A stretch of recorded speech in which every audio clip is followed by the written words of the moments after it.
Welcome, everyone. Today, I am very, very happy to have a newer favorite writer of mine, but I've been reading him pretty much since his first collection came out, which is Behold the Void. And that that that collection really blew me away. It was like a big wow, and you've continued to come out with stories ever since, publishing novellas, and you've recently come out with a new collection. Stories ever since, publishing. Oh, hang on here. Novellas, and you've recently your collection of your recent collection of short stories, Beneath a Pale Sky, is sir. another. It's a holy cow. Like every story is a punch. And welcome to the show, Philip Fracassi. Is there anything I missed that in my clumsy little clumsy introduction of you there?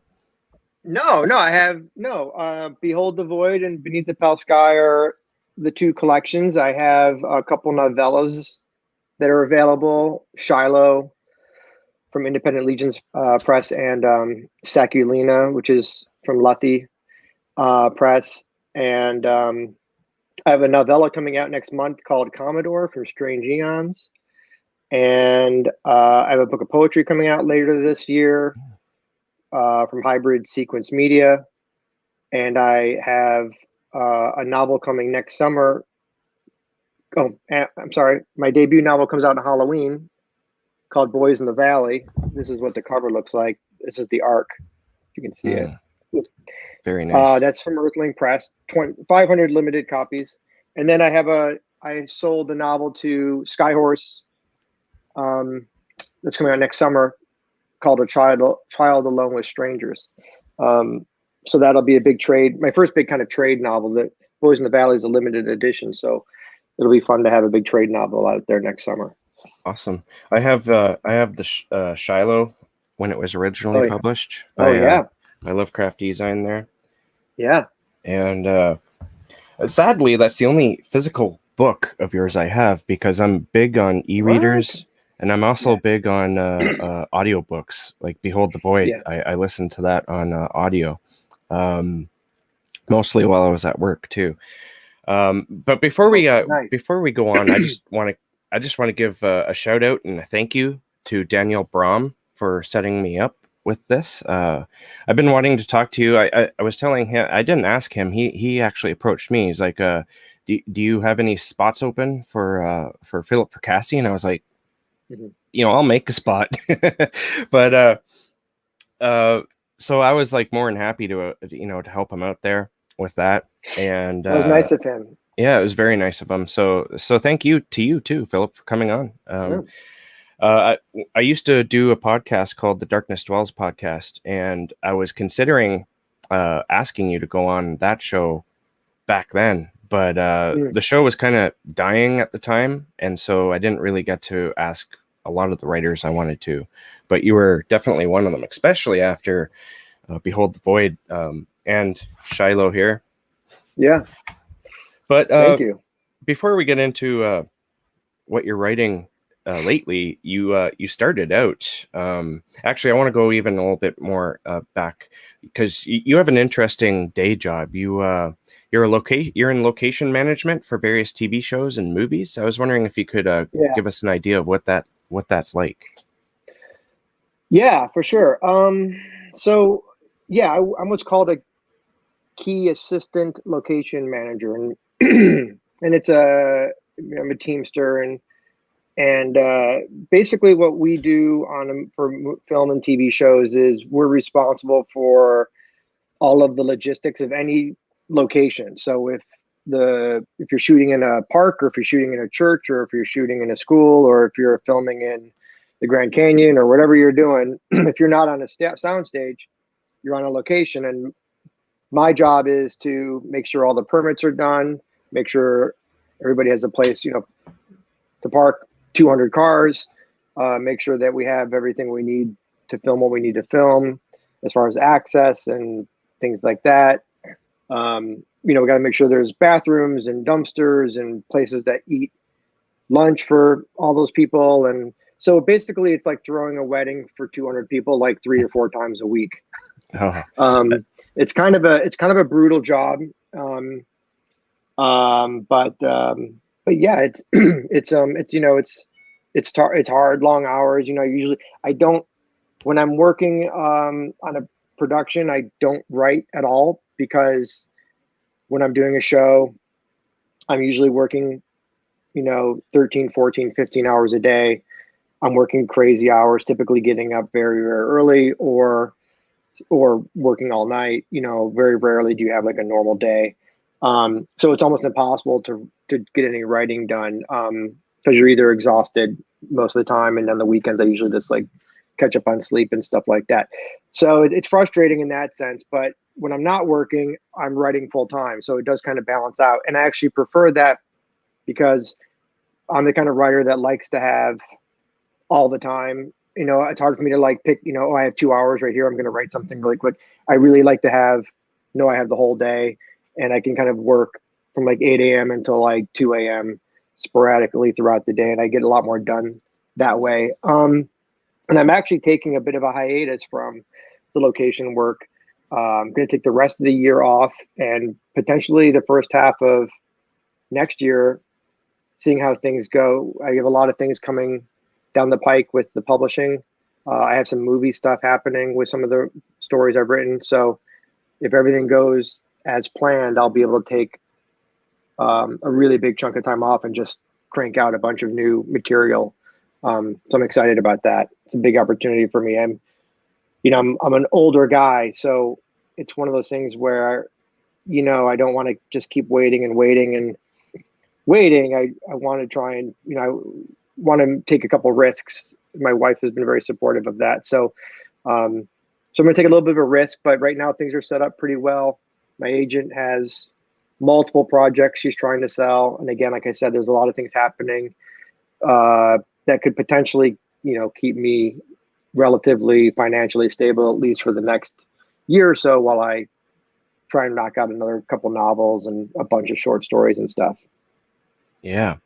I hear you on the long hours. I work in a factory.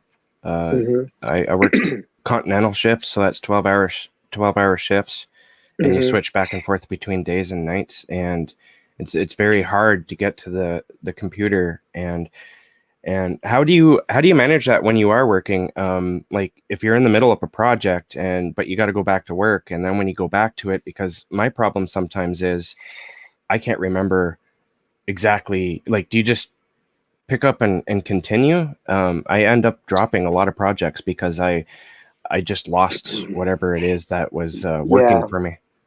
Yeah, it's really hard. I mean, because the nature of my work is that it's freelance. So essentially I can stop and start at will. So I usually time it out so that I finish a project, like I'll finish a novel or whatever. Like last year, for example, I wrapped up a novel. I knew, and then I knew I was going to be done with this novel that I was finishing, um, probably around August. And so I started looking for work that would start me like in September, because the way that, and so so that's kind of how I do things. And then so I try but like I said, I'm fortunate in that I can kind of work when I want to and not work when I want to. So I can sort of schedule around projects.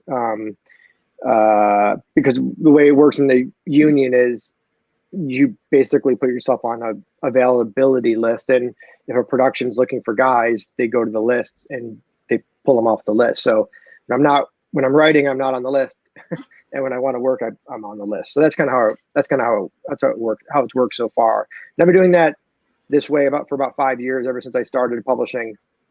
So um, so that's kind of the way it'll keep going. But like I said, I'm going to take a big break for a while. But yeah, it is hard. It's hard to work those crazy hours, man. It drains you, and it does Yeah. not leave a lot of room for creative output. Yeah, I need to cut back, honestly, on my booktubing, because that takes up a lot of time too. On Honestly, your what?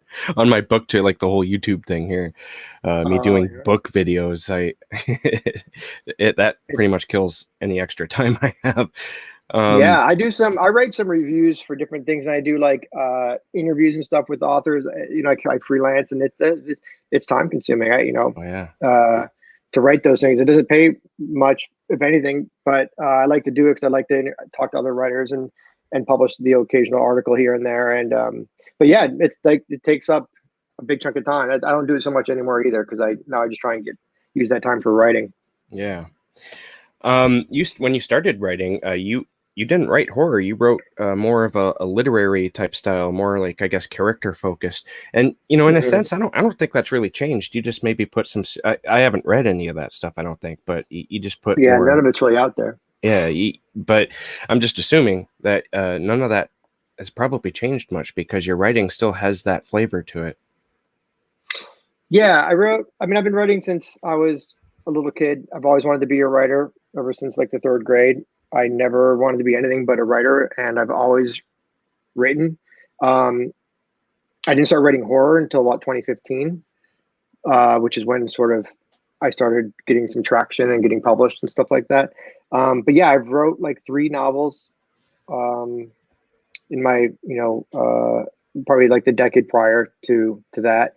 And I've been really fortunate. I just actually hasn't been announced yet, so I can't give details. But I actually was able to sell one of those three novels to a press, so that would make me really happy. A really nice, really nice publisher. So it's fun that one of those early novels is going to come out.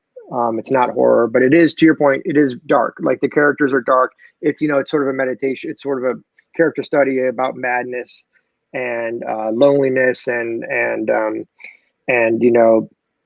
the pains of love and love lost. Um, and it's a pretty brutally dark character study for sure. It's not horror, but it's horrific.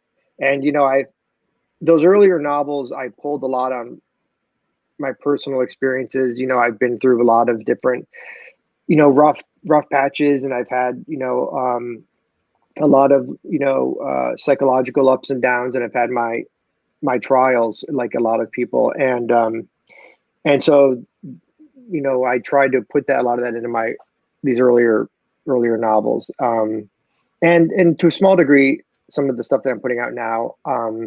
There's a short story in Beneath the Pale Sky called ID, which is semi-autobiographical, believe it or not. And so every now I do pull on that experience, especially with characters that are fictional characters.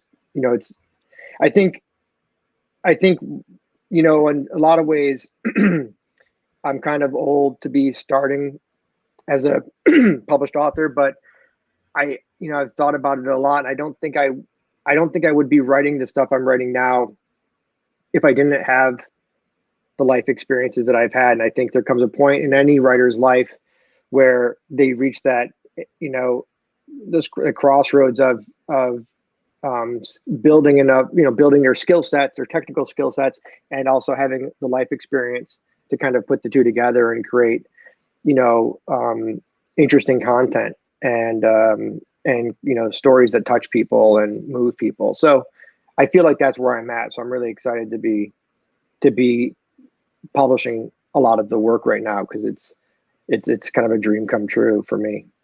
Yeah, well, congratulations on all that because um, Thanks.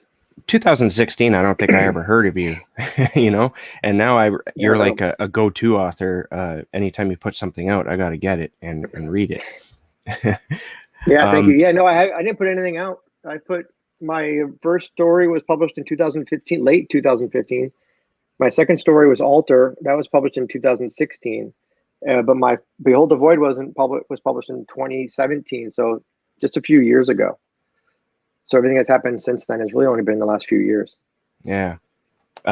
In preparation for this interview, I was listening to a lot of other interviews, and my questions will be sprinkled with that throughout. But one thing I noticed that I want to bring up here is that you seem to be hyper aware of your own mortality, where a lot of other people aren't.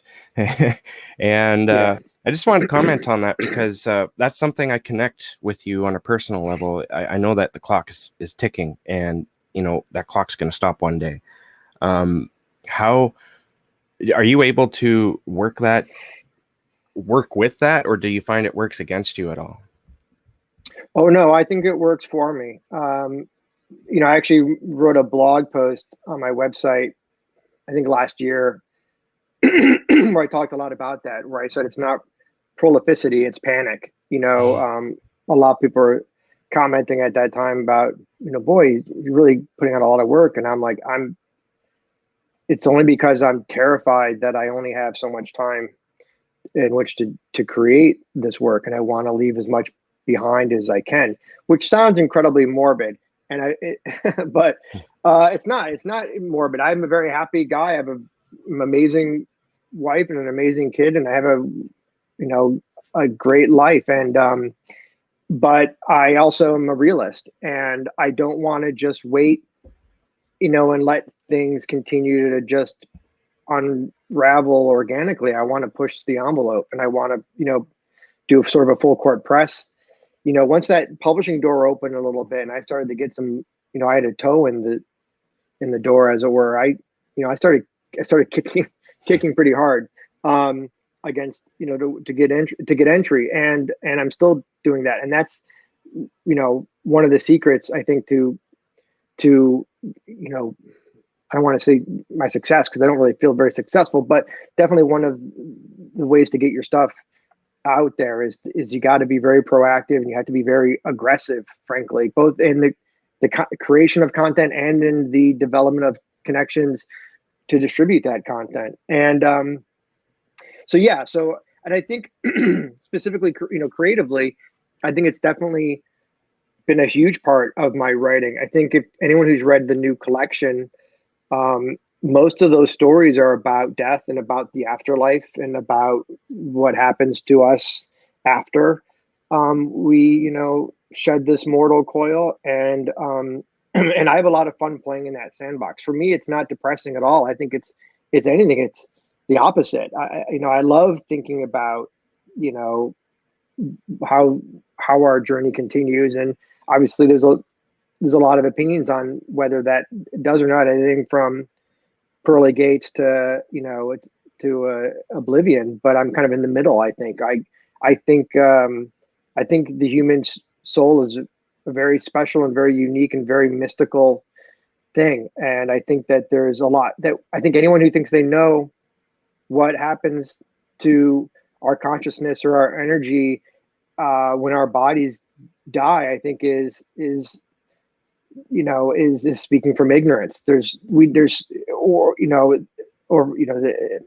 no way for anyone to really know what happens to us. So I enjoy that. And beneath the pale sky is sort of my I describe in a few of those stories, I describe sort of an afterlife type environment, and they're all the same place. I don't create a new one for each story. When people go there, they're going to the same place in my universe of my head. There's only one place to go. So, and that place is like filled with, black water and black trees and a pale sky above, and so anyway, so I play a lot with that theme in this collection. I even have a story about death, the character, About death himself. Death, my old death friend. himself. Yeah, Death, my old friend closes out this collection. So And so I think it's a topic I enjoy exploring. Death, my old friend was one of my favorites because I found it was a little bit different from your typical style in that there was no chokehold or punch to the stomach necessarily. It was kind of a more quiet story for a Philip Fracassi story. How did that story come about? Like, how did you come about writing it? Because it's very, I wouldn't say it's very different, but it is different from a lot of your other work, and it's kind of sweet in a sense. Some people might think it would be morbid, but I don't think so. I think it comes across as sweet. Yeah, a lot of the comments I've gotten about that story, a lot of people seem to gravitate toward that story, and I've had a few people tell me that it's their favorite story in the book, and I've had a few people tell me that they cried at the end and all this stuff. So I'm really happy that story seems to be connecting with people. Yeah, it is a sweet story. I mean, it's a love story, right? I think it's a story about friendship. and it is kind of antithetical to the rest of the book, but I wanted to end on sort of a positive note, I guess, because the other stories are just so, so dark. And especially the one that precedes it in the book, which is Fragile Dreams, which is a pretty hard story, I think, for a lot of people to read. Um, and so, yeah, originally the way that story came about actually is I had written Fragile Dreams for a publisher, and they were going to put it out as a standalone novella. They did put it out as a standalone novella, and the publisher, reached out to me and he said, "Look, I need, in order for it to be a certain page count that blah blah blah, publishing something something, I need like a short story to tack on to the end of this so that it gets me to a certain page count." So I said, okay. And he goes, "I need it like now. Like I need it like in the next week." So I wrote Death My Old Friend, and I think I wrote that story in one night, the first draft. Wow. And then I, spent a few days revising it, and then sent it to the publisher, and it came out with the original novella Fragile Dreams, which is now way out of print. So I was happy to be able to reprint both of those stories in the new collection because they were only available for a hot minute before it went out of print, and I left that publisher.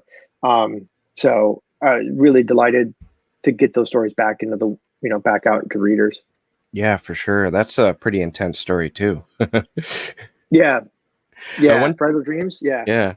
One thing I liked about that story was how, I don't want to get too much into what happens, but you have a character in basically what's been a collapsed building and they're stuck, and you kind of go back and forth between their life before this happened and the terrible things that are happening while they're there trapped in that building. Kudos. Like that's the one reason why I love reading you, is because you can grab me by the balls, as I like to say. It's like you grab me by the balls and you hold me close and you start whispering this story. Wow. and then you back up a bit and you're like, and oh, by the way, well, before all this happens, you know what I mean? Yeah, and I'm not. Yeah, and it's a tricky thing because I'm not a huge fan of what I call now and then stories. But I know there's a lot of writers who would hear that and be like, "Well, my novel's a now and then story. You don't like it?" But I don't. No, I don't like it. I also don't like. TV shows or movies that have like a 5-minute opening and then the Chiron comes on the screen and it's like 3 years prior, and I'm like, man, I don't want to go back in time. I want to keep this. I want to keep going forward. So I get a little frustrated with some now and then stories. I don't mind them. So it's tricky, is my point, to write one of those and write it in a way that's not like, okay, let's hit the pause button here and let me tell you about this thing that happened a long time ago.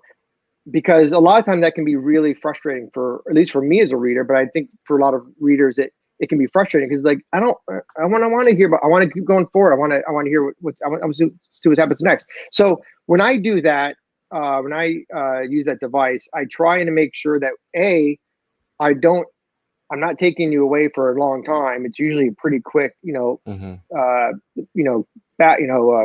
or whatever you want to call it. And also I try to make those moments really interesting so that you're immediately caught up in that flashback moment. Because sometimes when you'll be reading a story and then you'll turn the page for a new chapter and it'll be like, 3 years, 3 years prior, and then it'll start like, really like starts, the character, start establishing these new characters or new situation, and it's kind of like starting the whole story all over again. And so I really don't like that, but I don't mind it if they go back and describe something and immediately engage you, in something that's interesting, because that's okay. But so anyway, with Fragile Dreams, it was a bit of I utilized a lot of my screenwriting experience to write certain stories. Mandala comes to mind, which is the last story in Behold the Void. And Fragile Dreams, definitely. In the new book, The Wheel and Harvest are really cinematic, structured stories. Hmm. Not all my stories are structured in that cinematic way. ID, for example, is more experimental. Um, but yeah, when I use like sort of a 3x structure. So yeah, so I had a lot of fun figuring that out with Fragile Dreams, and I tried to keep that balance, because the reality is, in that story, what's happening in the present is super interesting, but it's also, there's not there's only so much that can happen when, the guy's buried beneath a building of rubble and he's unable to move his body. He's in the dark. There's only so much you can really talk about. So that was one of the reasons that story utilized a lot of, I wouldn't even call them flashbacks as much as I would call them his sort of like, the way, his mind sort of going rogue a bit, Yeah, because right? it's not that necessarily that we're going back and forth. It's what at least the way I perceived it, the character is thinking about this stuff during the quiet Right, moments. And right, exactly. and it's the same actually in Sekilina. There's a little bit of that, and there's actually a Hmm. bit of a plot itself within the memories of the past that Yeah, and it's kind of a sad story too. yeah. Jim, I think Jim was the guy's name in Sakulina. Yeah, I like Sakulina. That got a little more mixed reception with a lot of people, but it's sort of a creature feature. I Hmm. wanted to write a creature feature. I hadn't really written one to that point.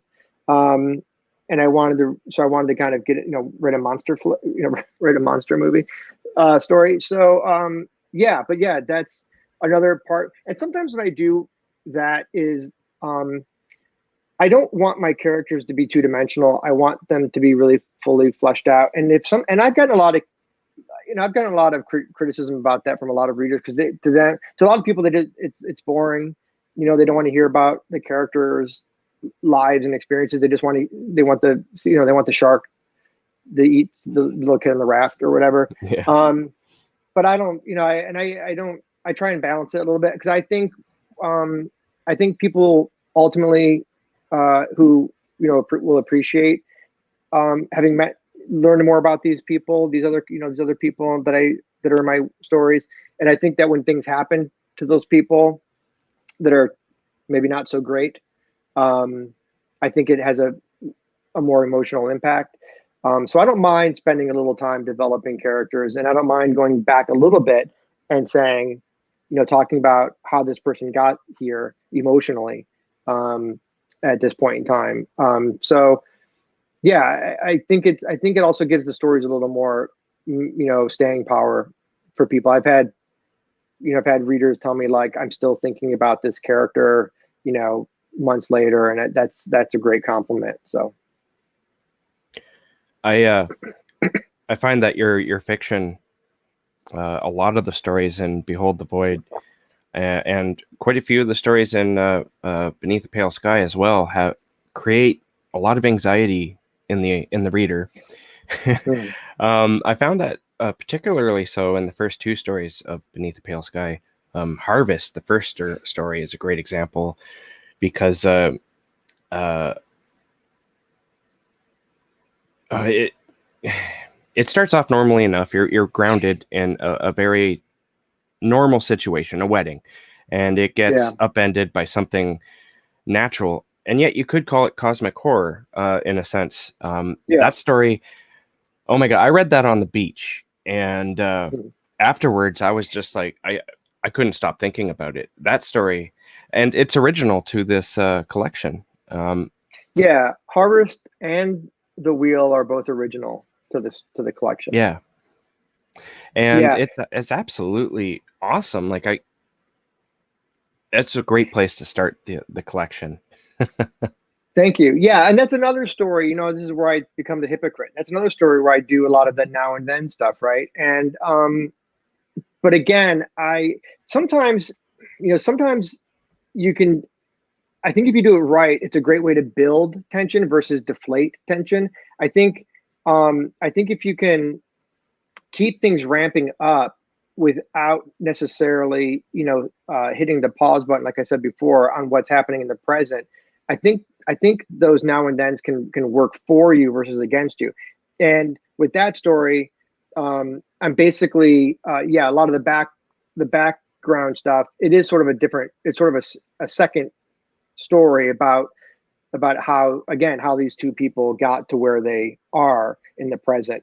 And it's important, right? Because the two stories sort of come together at the very end of the book, or at the very end of the story, where you realize why I'm telling you all this other stuff, because it plays into what happens. Well, in the the present. interesting thing is that back and forth, there's interesting things happening in both parts, and so you're able to grab the reader's attention with the back stuff, because as some viewers here were saying that, like, I think it was Priscilla, she said that that back and forth can kind of annoy her as a reader. It can me too, but if it's done right, I don't even notice, honestly. Like, I'm like, okay, we're going back a little bit, it's a memory, and then but I know we're going back. But there's some writers who do it, and it's just, so it's almost like dream sequences. I can't stand dream sequences in fiction, but if the right person does it, then I'm there. You know what I mean? Yeah, I was reading a book recently. I think it was The Long Bright River. I don't remember what it was. It was a mystery thriller book, and they were doing the same thing, and they were doing the back and forth thing. And then when they went back, or when they switched, when they stopped the present story and went back, to tell, it went from like, okay, now this kind of crazy thing is about to happen, and this person is getting in sort of a dangerous situation, and then it's like, okay, well, now let's go back 5 years and talk about something. And it was like, talk about like her kid's birthday party, and like it went on about the birthday party for like 3 pages. I'm like, why are you stopping the story to tell me about this kid's birthday party? It had no relevance to what was happening in the present, other than like they just wanted to talk about her past. And that's the stuff that drives me crazy, because it's like, if what you're going back to talk about is not driving the present day story forward, I don't want to hear about it. Like, I want to hear about what's going on now. And if you want to put that stuff in there, make it applicable, have it building the tension of what's happening now, not just, stopping what's happening to go back and just start a whole new story with whole new characters and a whole new, I guess, start, dealing with all that again. It's like, oh man, let's just go.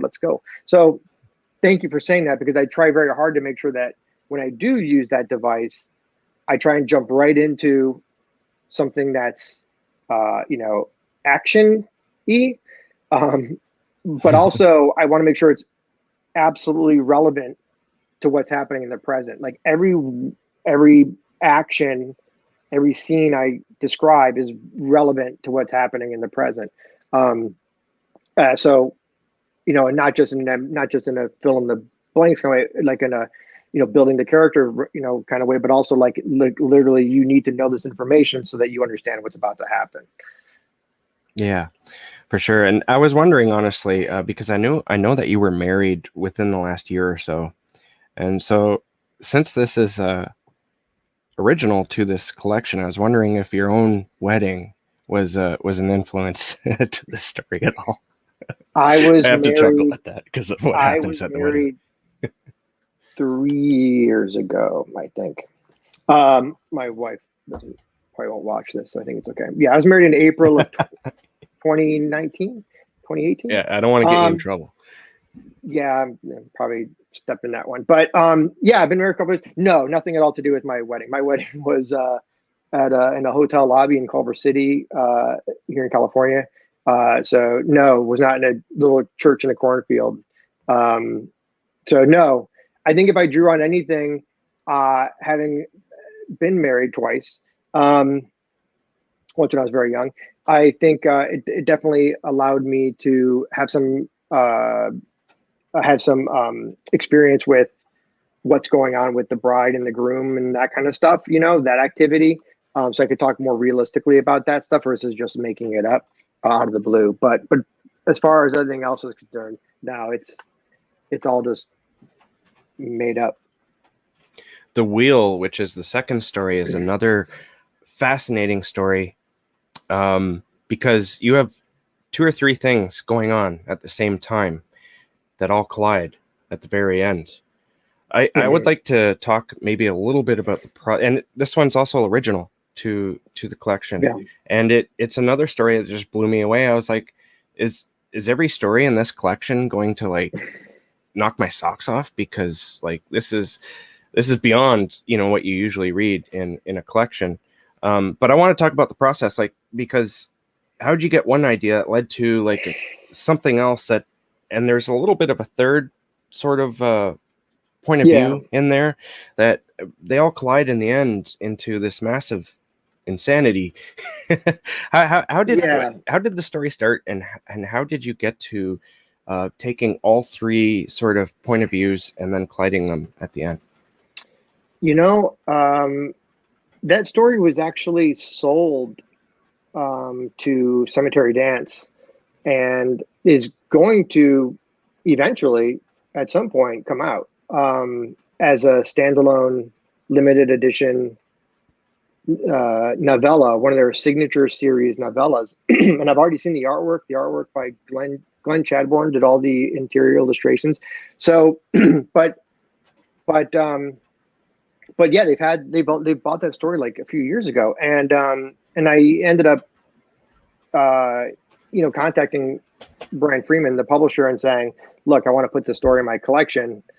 I don't know when you guys are ever going to put out this novella, but can I put it in my collection?" He was like, "Yeah, it's fine. Go for it." So, so they were very cool about it. So yeah, so technically it's original to the collection, even though I sold it prior, but it was never published.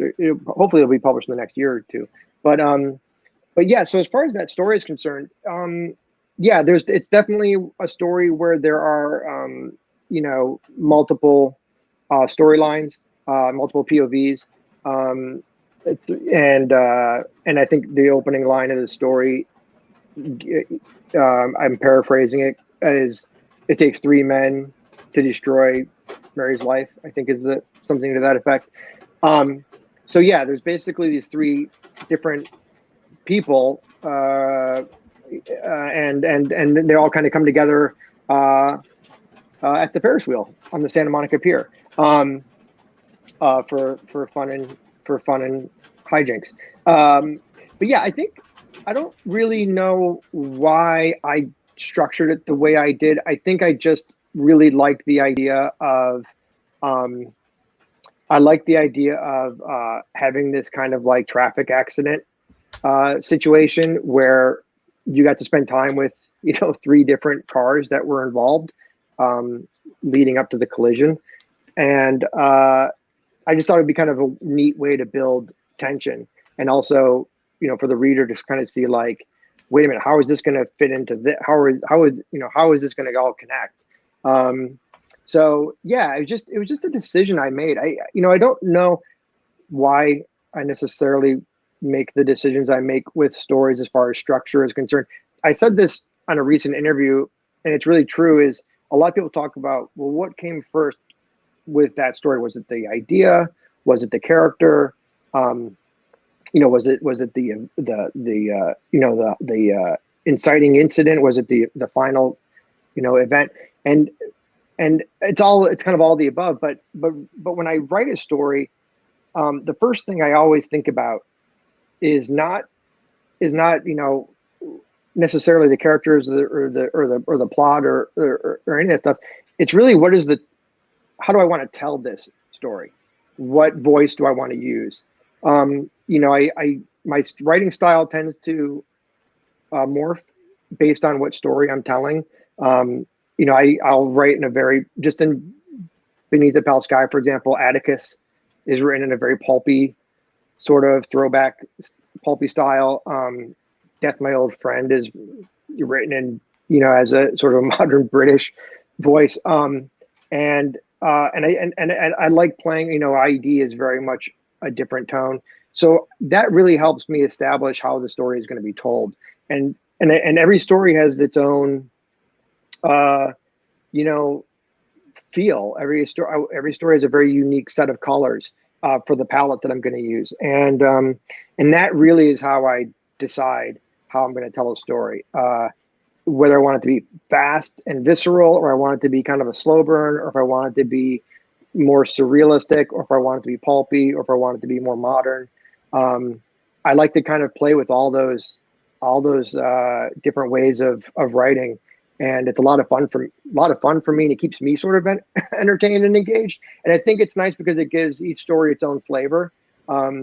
So I think people appreciate that. I've gotten a lot of positive response to that. I think just telling a different story the same way over and over again tends to be a little bit redundant. So I like changing it up and offering different styles that match what's happening in the story itself.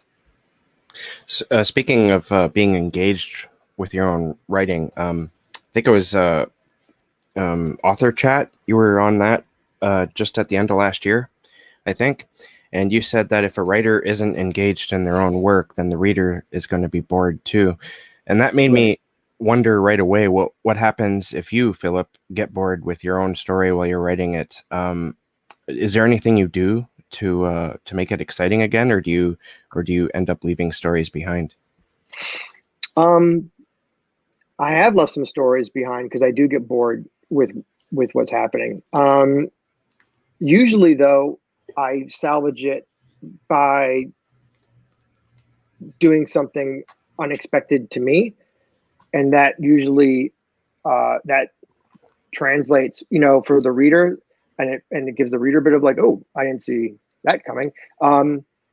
So yeah, what I typically try and do whenever I'm thinking through a story in my head, I I always want to make sure I um, that I'm really engaged and that I'm really interested and excited about what's happening. So if I feel like a story is getting, you know to your, kind of getting dull, or just not really catching fire, I'll shake it up. I'll just like do something completely wild or completely different, but not necessarily enough to throw me off track.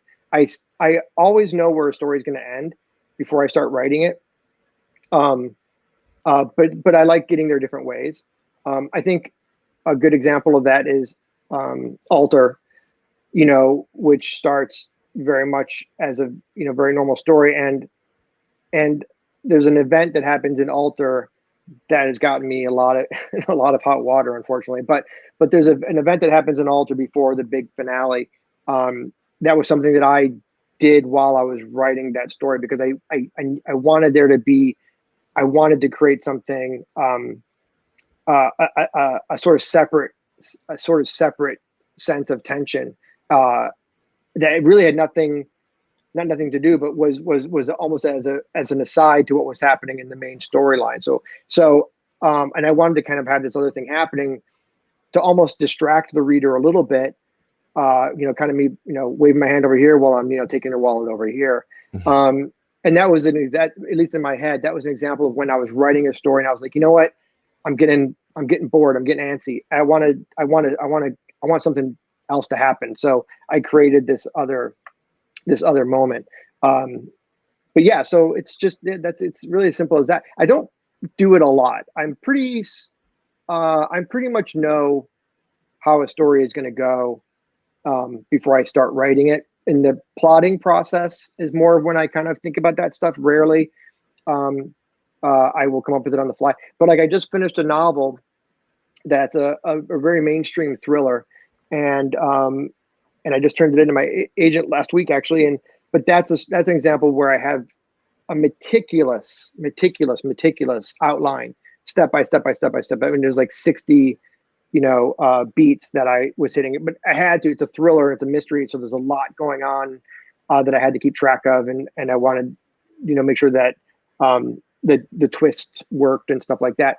But that was an example where I was writing it, and I was kind of like, I was getting that antsy feeling as I was writing it, and so I added a really, really scary moment, just because I wanted to wake up the reader a little bit, like, oh, pay attention, don't go away on me. And so, yeah, so sometimes I'll do that, and I'll just throw in, like, a moment of terror or a moment of discomfort or something, just to kind of make sure the story, because my number one goal when writing a story is to entertain. I'm very much about entertaining the reader.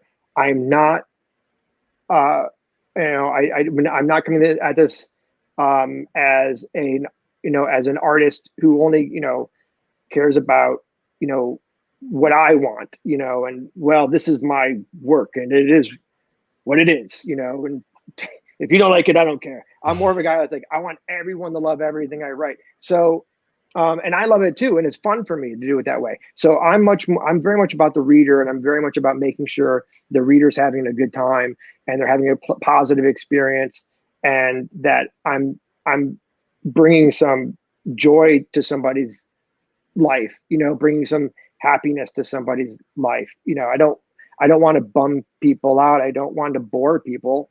I want people to have fun. I want people to be like, man, I just heard this story. It was really fun. It was really awesome. It was super dark and scary or whatever. And it was a great way to spend a couple hours. That's my end game. Yeah. It's one reason why I enjoy reading you is because you're successful in finding ways to entertain the reader. I was wondering, like, are there any specific tools that you go to in order to keep a reader's attention? Like, any like how do you decide when, okay, this has got to go in here now because it's getting boring? It's mainly just a gut feeling. There's really no mechanics to it. It's all just kind of gut or instinct or whatever you want to call it. But that gut doesn't always work. I've also had editors who I've sold stories to say, can we punch up the first 20 pages a little bit, or can we cut this, dialogue back in the scene, a smidge to kind of keep things moving a little bit. So that's what a good editor does, right?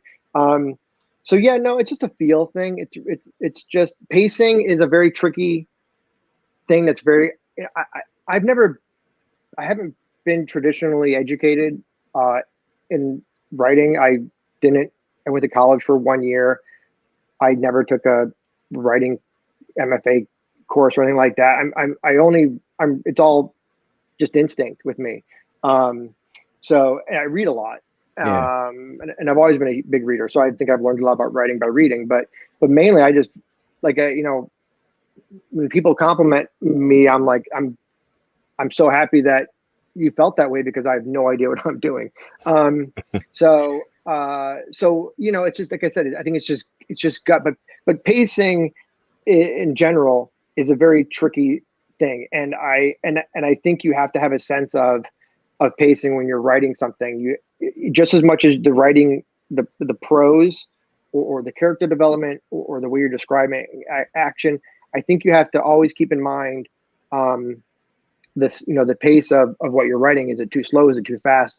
I was talking to an author friend of mine, who I won't mention because I don't know if you want people to know this, but and his editor was like, read his new book, and they were like, we want you to go back, and so we want you to kind of slow things down a little bit. Want you to add more character development and stuff like that. And and then you have other editors who are like, I want you to speed it up. So it's good to have that innate sense of pacing, which I've been lucky so far. I think with the novels that I've written, people seem to think they move pretty good. So, but it's always something, if you're a writer, it's always something that you want to keep in mind. How is this moving? And a lot of that is the way you write it. Sometimes, like, I wrote a short story recently, and it's really prose intensive. Well, a lot of people would call it purple prose.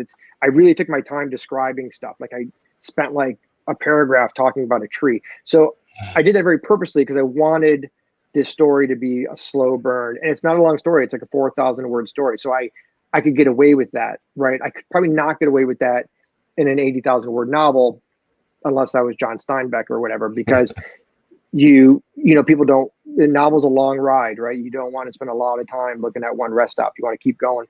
So, but I purposely wanted this story to be kind of like slow, a little bit of a slow burn, so that you kind of, as the reader, the bad stuff sort of creeping up on you.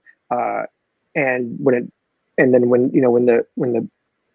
the big reveal occurs, or whatever you want to call it, the final twist, you're a little more like, whoa, man, like that was like a very heavy thing, and versus just like me slapping you in the face, and you kind of, I don't know, it's a feel thing, but Yeah. but that's what I'm saying about pace. You want to different pacing for different projects for different stories. So It's almost like each story has its own need for pacing. yeah, And yeah, it's your job to find it and utilize it.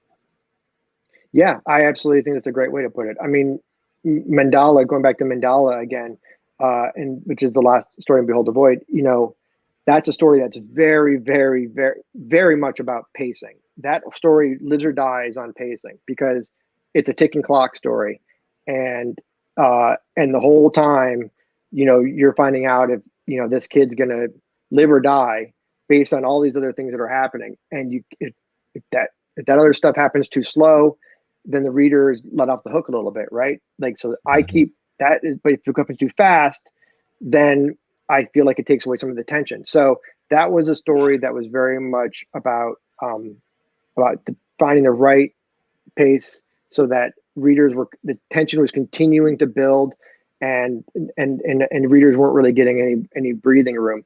And I've had a lot of wonderful people talk to me about that story, and a lot of readers who have said like you know, by the end I couldn't even breathe. I had to remind myself to breathe and stuff like that, and which is so great to hear as a writer, obviously. But I'm sure, and there's also people who probably hated it, but yeah, it's definitely something I always think about.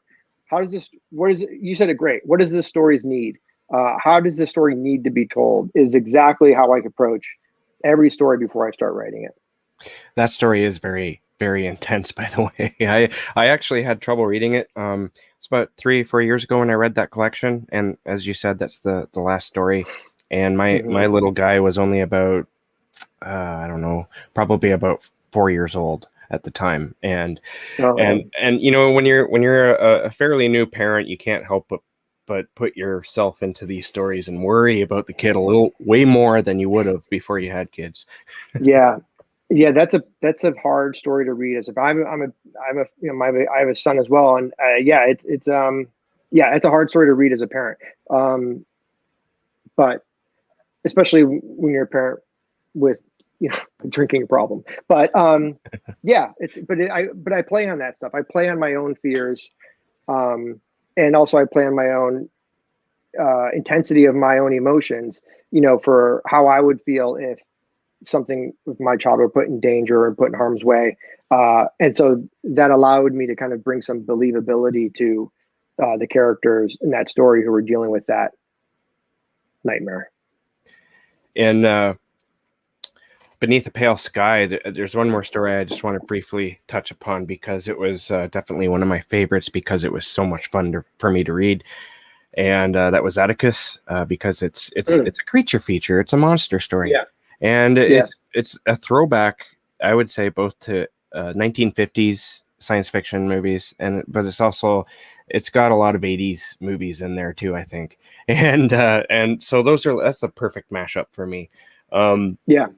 I was just wondering if you're a big fan of creature features, and maybe that's how you came about writing this story. You just wanted to create your own. Um, I don't know where that story came from, to be It's honest. pretty crazy. Yeah, I don't know where that story came. I don't know what the hell I was thinking when I wrote that story. I am a big creature feature fan. I'm not, you know, I'm not a huge, like, I'm not, I do have my Jaws shirt on, but like, yeah, I watched all those movies that everyone else did when they were young, you know, uh, and yeah, I like monsters, you know, monsters are cool, right? So, um, I think the idea with that story was, um, I guess I just like the idea of of I think I think the way it started was I wanted to write an alien story, a story about aliens, and I think that's sort of my take, if you will, about an alien invasion story. Um, so that's I think that's where it came from, and that story was an interesting one to write because it kind of that was probably one of the more organic stories I've written. I definitely knew where I was going, but I wasn't 100% sure how I was going to get there. I think that the image of the meteorite in the lab was very much in my mind. I think all the things that sort of happened after that um, was sort of organic, which is unlike me, but but that story was written that way. And I'm glad people like that story. It was one I wasn't sure about putting into the collection. That was originally, that one was originally published in, I think, Dark Discoveries magazine. So I'll have to look at the table of contents, but the copyright page. But yeah, so yeah, I'm glad you liked it. It's a fun story. It's definitely a creature feature, and it kind of but it sort of expands beyond that, for the final third act. So which I like, which is another thing I like to do. I like, part of the, I wrote a novel, and it's coming out, the one that's coming out next summer. And my first agent, I'm on my third agent now, who I adore, but my first agent was kind of a jerk, and he read my novel, and he was like, "Why do we have to have this supernatural stuff? Why don't we just make it a crime novel?" Because he's like, "I don't get why we have to have like the monster and the supernatural stuff." And I said, "Because that's what makes it fun, man. Like that's what makes it, like, I think Stephen King, does that. I think even Stephen King can't resist throwing some supernatural stuff when he's right. Even his Mr. Mercedes series ends up being having a supernatural element. I just finished Billy Summers. I'm not going to give anything away, but the least supernatural probably of any of Stephen King's novels that I can think of. But again, he can't resist like the little something. And I think for me, the reason I like to add the supernatural element is because it opens the whole world of the story. The whole universe of the story now takes on a way bigger palette, right? It just went from being like a very narrow story about, a specific, scientific experiment, or maybe a creature feature even.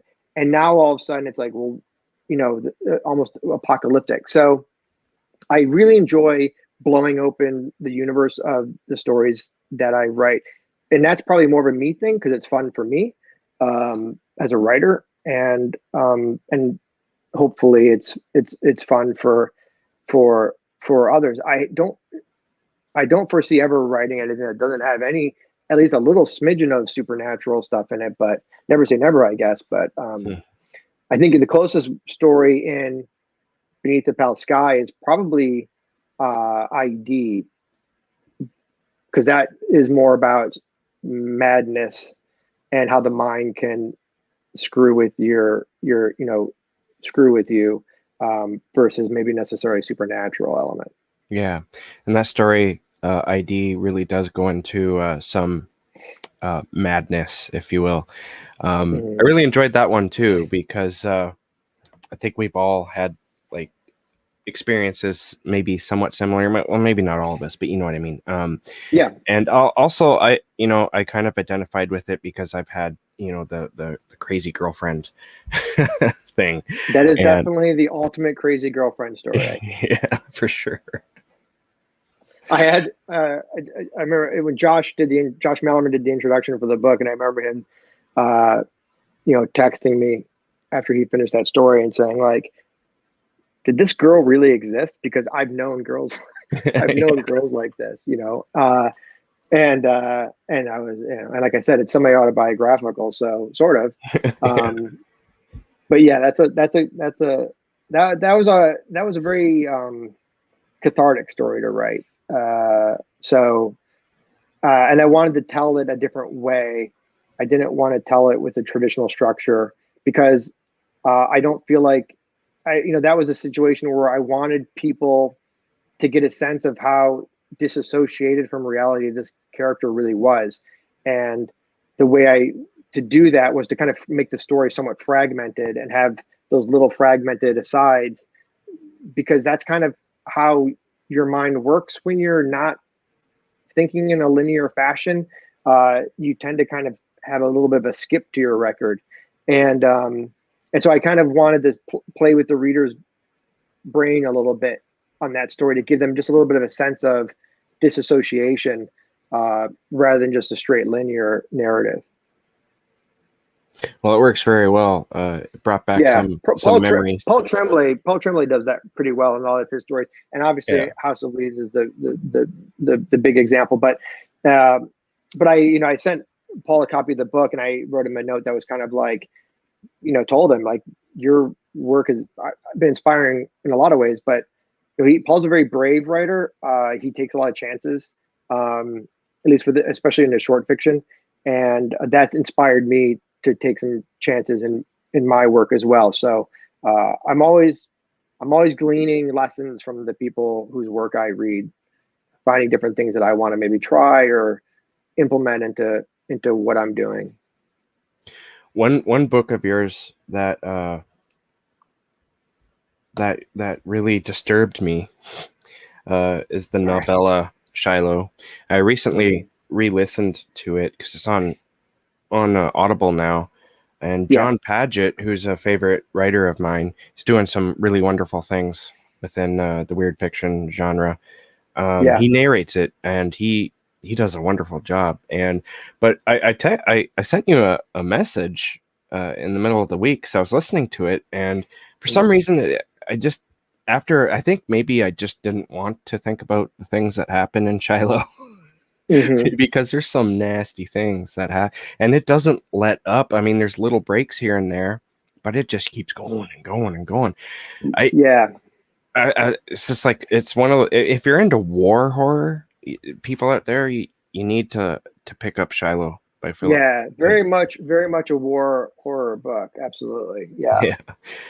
Yeah, that was a fun book to. That was not a fun book. A fun book to write. That was a really hard book to write. So I'm glad you like it. I That imagine took a that. long time. Yeah, I I was going to imagine show that. you the. This is the new cover, Yes, the Independent Legions Press edition. So we have I, that going for us. I imagine that the research. I heard you talk about the research and how Mhm. you it was stressful trying to get everything right because you knew that people are Yeah. going to call you out if you got any little fact wrong.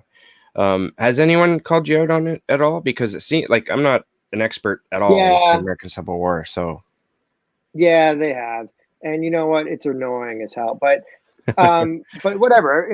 Readers can say whatever they want. There was one guy on Goodreads who really went after me, and I didn't understand what he was so angry about. It's like sometimes reviewers get really angry about stuff, and it's like, why are you so angry? Like, I don't, like I created something, you experience what I created.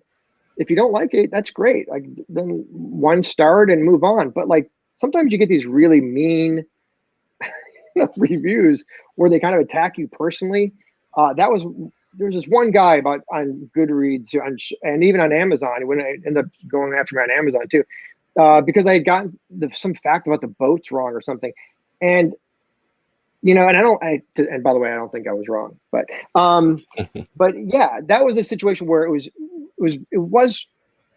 I don't know if stressful is the right word, but it was definitely hard to write. That was a really hard story to write. It took me a long time.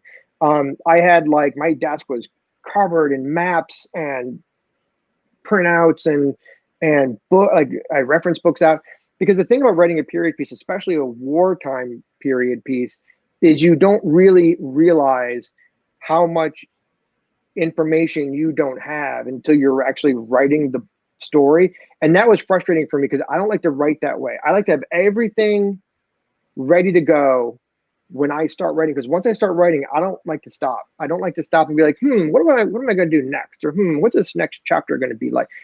Man, I'm not that kind of writer. Once I start writing, I write like I Boys in the Valley, for example.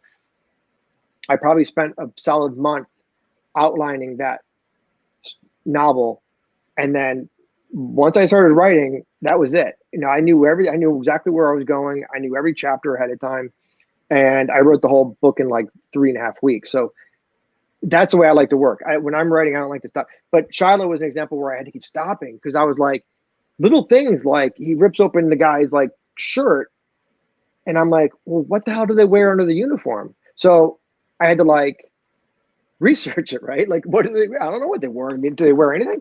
And stuff like little things like that. What kind of ammunition were they using? Little any like geography. And I really wanted to make it historically accurate, at least as historically accurate as a horror story needs to be. You know, I mean, I'm not a history writer. I wasn't writing a textbook.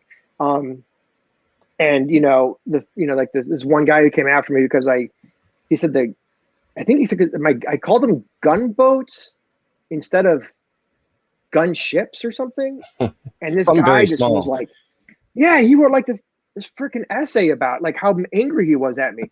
And so, whatever, I don't care. But yeah, but that was an interesting story to write because of all that stuff.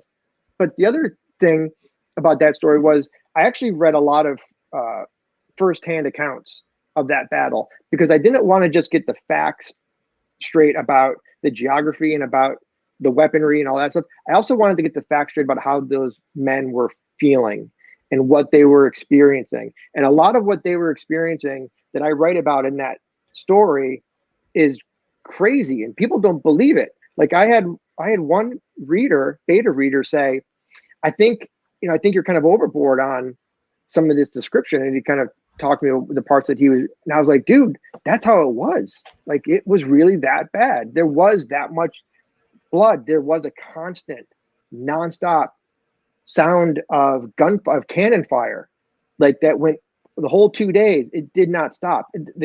Where the ground was shaking, trees were burning.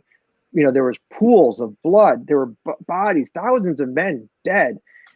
So it was a brutal battle. It was the battle that people always talk about Gettysburg, but Shiloh was the first battle. It was an early battle where I think both sides realized, oh man, this is going to be an ugly war. Like this is going to be a seriously ugly war, and because they realized how much death was in store. So, and then that's an example where I mashed up two things, right? Where I mashed up the first half of the story, sort of like all about battle horror, I guess, and then the second half of the story gets much more supernatural. But I think they play well together. One thing I liked about Shiloh is how you don't really back up on why some people go to war. I think the characters in this were probably conscripted, but you do play along the idea of them wanting to be there anyway and them wanting to kill, because there's a lot of that, and that's disturbing to read because it's part of humanity. It's a very dark part of humanity. I'm glad you didn't shy away from that. In fact, you seem to really tackle it. Yeah, I think I was trying to, like I said, a lot of that comes from the first person accounts that I read. One of the amazing accounts of that battle, if anybody's interested in reading it, was written by Ambrose Bierce, the horror writer, who was at that battle. He's with the North, and he wrote an extensive essay about his experience at that battle. I have an epigraph from him at the beginning of the book, and he talks a lot about the stuff, like the epic nature of that battle, and he does it so beautifully. It's a beautifully written essay. But yeah, if you ever want to know what how Shiloh really went down and want to read an entertaining account of it, Google Ambrose Bierce Shiloh and it's online. You can read the whole essay. But yeah, it was but like I said, I was taking a lot of those experiences from real firsthand accounts. I think I read probably like a dozen or so, both online and in books, like literal, accounts from diary entries and stuff from the men that were in that battle. So that part was really interesting. I don't think I ever want to write a Civil War story again, but never say never. But because it's a lot of work, but I enjoyed the experience. Was it perhaps a bucket list story that you wanted to write? Civil War story, battle war story? Maybe. I don't think I was thinking about it at the time, but I definitely feel like there's, I think, I don't know if I can't speak for other writers, but for me, there's definitely things I want to, there's certain tropes I want to tap into. At some point I want to write a vampire story. I've never written a vampire story. I recently wrote my first haunted house story that just got purchased, it's literally called The Last Haunted House Story. And because I wanted to write a haunted house story. My take on a haunted house, and like Paul Tremblay wrote that novel Cabin at the End of the World, and he was like, he was like, that's my take on a home invasion story, right? So at some point, I'd like to write a home invasion story. So I think there's definitely like certain tropes I want to check, not because people demand them, but because for me it's entertaining, and I Yeah. want, and it'd be fun to go down that list. Like I've written a couple creature features now, and I feel like I'm kind of good on that, at least for a while.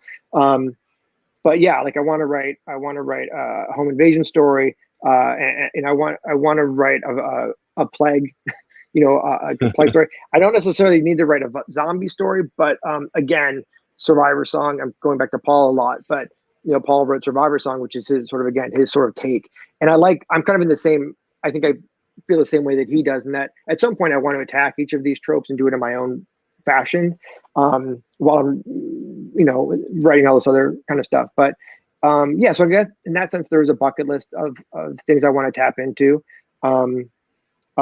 just because it's fun to do so. It's fun to take on a challenge. Like a vampire story would be a lot of fun I for me would to love write. to read a vampire story by you, because I love vampires, Yeah, yeah, and I think a Philip Fracassi vampire story would just be the chef's kiss. right. But I would only do it if it was something that would be really unique and original. Like I Yeah, wouldn't for just sure. write a vampire story to write a vampire story. I have a story called "My Love Do Not Wake," which was distributed in an unnerving.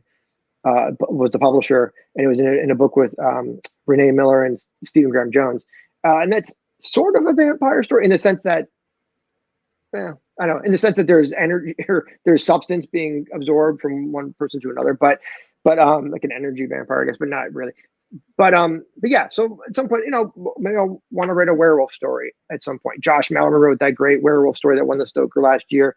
It's a very Josh Malerman take on a werewolf story. So I think that stuff is fun for writers. It's like, how would I tackle this very, very exhausted trope, and do something completely original with it? All right, so I still have some questions, but I also want to open up to the audience. If anyone has any questions they want to ask, feel free. You don't have to, but you can contribute if you want. I just have some questions here about Lethe Press. They published Beneath the Pale Sky and Sakilina, I believe, the recent. Yeah, and Behold the Void. They Oh, the they reissue of re-released that Behold the too. Yeah. Mhm. They seem to be doing some really interesting things lately within Mhm. the weird fiction. Are they good to work with? Oh yeah, Steve Berman is the publisher of Lethe. Yeah, he's great to work with. I am really blessed, that he took me on. I was a bit of a lost, soul there for a minute, because I had a horrible experience, which was that my first, published book, I ended up having to kind of take back, and from the publisher, and with no real plan for what I would do with it after that. But I just knew I didn't want to work with this publisher anymore. So so I so Mike Davis at Lovecraft Ezine initially jumped in and got my Behold the Void back in print. He also published Shiloh, that version of Shiloh that you have. And then Mike has a lot of very personal issues, and he just was having a hard time kind of dealing with a lot of the business end of stuff and his personal stuff. So once again, I was kind of lost. I was sort of in a limbo situation where all my books were. There was a moment not that long ago, where I didn't have anything in print. Technically, everything was out of print, and it was a terrifying place to be in, because I had already, I'd published 3 novellas, I'd published my story collection, so all that stuff was out of print. And Steve Berman at Lethe agreed to publish Beneath the Pale Sky, and then even more fortuitously agreed to republish Behold the Void and Sakilina. And then I found a home for Shiloh with Independent Legions, who are also amazing to work with. Alessandro is the publisher there. And I'm actually doing more with, he's putting out the Italian edition of Behold the Void, the Italian edition of Commodore, and he did the Italian edition of Shiloh. And he's also doing a limited edition of Behold the Void, or I'm sorry, Beneath the Pale Sky, that's going to come out, I think, probably next year, like a 150 copy edition. So, so I've been lucky. I'm kind of in a really fortunate place right now where, knocking on wood, things are sort of really stabilized for me for the first time since I began publishing in 2015. So where I have now, all my books are with good publishers who are good to me and don't scream at me and cuss me out, and and pay me, and I have a great, my third agent, but finally have an agent that I'm really happy with. And I just started working with a film agent, and there's stuff happening there. So I feel really good. I feel like I can kind of stop focusing on what I've done, and I can start focusing on what I'm going to do, which is a really good feeling. And I'm very, very, very lucky to have these people interested in my work. I'm very lucky to have a lot of the writers who have um, uh, helped me out, like guys like Laird Barron, and and Paul Tremblay. Who, I mean, if you look at my first book, the first book I ever put out was Mother, which is in Behold the Void, and this is it. And you can see I got Paul and Laird there, and I got Adam Neville and Ted Grau on the back. And I never published anything. This is my first short story. So to have those guys, support me even way back then when I was literally a nobody. I'm a nobody now, but I was like really a nobody then. I wasn't even on the playing field. So yeah, so I feel very fortunate, and I just, now I hope, I'm very excited about working with Skyhorse on this new novel. I'm very excited about working with Earthling Publications on the novel coming out on Halloween. I want to continue working with Lethe. I want to continue working with Independent Legions. Finding things to do with them is important to me. So yeah, so I'm in a good place. I'm very blessed, and I'm kind of free now to just like focus on the work and not have to worry so much about all the drama behind the scenes, which for a couple of years was really, really a big part of my life. Was all the stress that was going on the publishing side was almost pushed me out of writing altogether, because it was just ruining my life. And it wasn't wasn't a pleasurable experience. So I'm very blessed to be where I'm at now, and the future looks good, at least in the sense that I'm very happy with the relationships that I have made.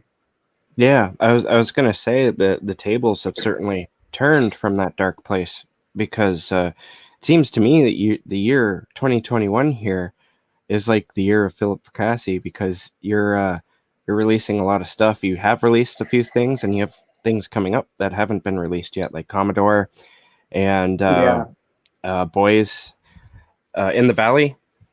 Is that? Boys in the Valley. Yeah. Yeah. Mhm. And can you talk about a little bit about Commodore and what that's about? Yeah, And when's Commodore it is coming out? When's it coming out? so yeah, so Commodore is a novella that I wrote for Strange Eons Publishing. Kelly Young and Rick, whose last name I'm forgetting, I'm sorry, Rick, are the publishers. And they wanted to work with me. They they did the magazine, Strange Eons magazine, which is a fantastic magazine. I've been published in that magazine before. And they decided they wanted to start doing books. And so they asked me for a novella. I wrote them a novella. They actually wrote me for a story. They were going to do like a chapbook, and I ended up giving them a 25,000 word novella. So that's on me. But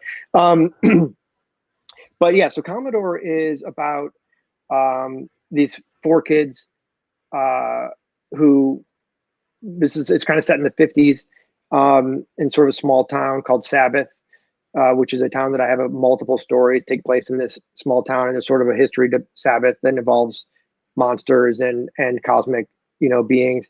Um, and I read about it in a story called Soda Jerk, which is in Beneath the Pale Sky. So in Soda Jerk, for example, there's an anecdote right in the middle of that story where this guy tells this young lady about a haunted car in the junkyard, at the local junkyard. So Sabbath is about these kids who want to find the haunted car and do find the haunted car, and what happens after they find it. Then so it's kind of it's a pretty brutal story. It's pretty dark. It's pretty crazy. I think Brian Evanson had a great quote where about it. So yeah, I think it's a really fun. It's got great illustrations in it from Brian Vox, who's the artist who did the interior illustrations in the cover. So I'm excited about that. So that's coming out in September. There was a 77 print deluxe limited run that sold out in like an hour after it was announced. But there's going to be a trade edition, and I think the trade edition is going to come out in September, as of right now. There's no set date, but they're targeting September. So hopefully next month there'll be an ebook and a paperback edition of that available. And Boys in the Valley, that comes out on I almost said Easter, Halloween, right? On Halloween. Yeah, that comes out Halloween Day 2021, and there's only 500 copies of that book for sale. I think there's about 100 copies left that have not been sold as of now, right around there. And I'm working to try and find a publisher to do a trade edition of that book. But honestly, I have my agent. Been overwhelming my agent a little bit. So she's got right now 2 other novels that she's shopping. So it's just going to take a while before she can help me out with Boys in the Valley. So so she's doing her best to kind of find homes for these books that I have, and I have a third collection as well that I want to publish. So I have so right now I have Commodore, Boys in the Valley, a book of poetry called Tomorrow's Gone. That's all this year. And the next year I have a children's book called Boy with the Blue Rose Heart. And then I have the big novel coming out in the summer called A Child Alone with Strangers. And then I'm trying to sell a novel called Gothic, another novel called The Blue Butterfly, and then a third story collection. And then at some point find a trade partner for Boys in the Valley. So that's where I'm kind of at right now. But yeah, to your point, it's almost, I don't want to say it's unfortunate, but it's kind of, it certainly wasn't planned that all this stuff was going to hit the ground at once. This has been 2 years of sort of wind up. I've been writing and submitting and, emailing people and trying to find homes for all this stuff. And it just kind of so happened that it's all kind of coming out within like a 1 year period. But I didn't publish anything really. 2018 and 2019 were really quiet years for me. It was frustratingly quiet. But I was writing a lot at that time. So everything that I was kind of been writing over the last 3 years is now kind of all hitting the street, hitting the market. So it's exciting as well, because it's obviously it's fun to have stuff coming out, and but it's also a little stressful because I don't, I'm trying to promote all of it. And I want people to buy all of it, but I don't want people to feel like, be oversaturated with Philip Fracassi material. So, but I can't really control that. I can only control what I can control. But like I said, I'm happy it's all coming out. I think they've got a lot of stuff coming out next year as well, like I was mentioning. So, and hopefully we can sell these other novels and get those out in the next year or two as well. Yeah, for sure. I'm really excited to see what comes out in 2022. Being a fan of yours, we're getting some questions in here now. Okay. Thomas Joyce asks, is there a supernatural element in The Blue Butterfly, the new novel you just sent to your agent? And if so, how did you work it in without spoilers, of course? Yeah. So The Blue Butterfly is actually my first. It definitely has horror elements, but it's really a mainstream. It's written as a mainstream commercial thriller, mystery thriller. So it's different than a lot of the other stuff I've written in that it's much more PG-13, and it's much more accessible to a broader audience of readers. But yes, there is a supernatural hook to that mystery. And it's not spoiling anything to say that it's about a young woman in the 1980s who via a supernatural element, her consciousness travels back to the 1950s and inhabits the body of a actress, and the actress is there's a mystery to solve, and so she solves part of the mystery in the present, and then part of the mystery in the past. And it's not, to our earlier conversation, it's not so much a now and then novel because a majority of the book takes place in the present.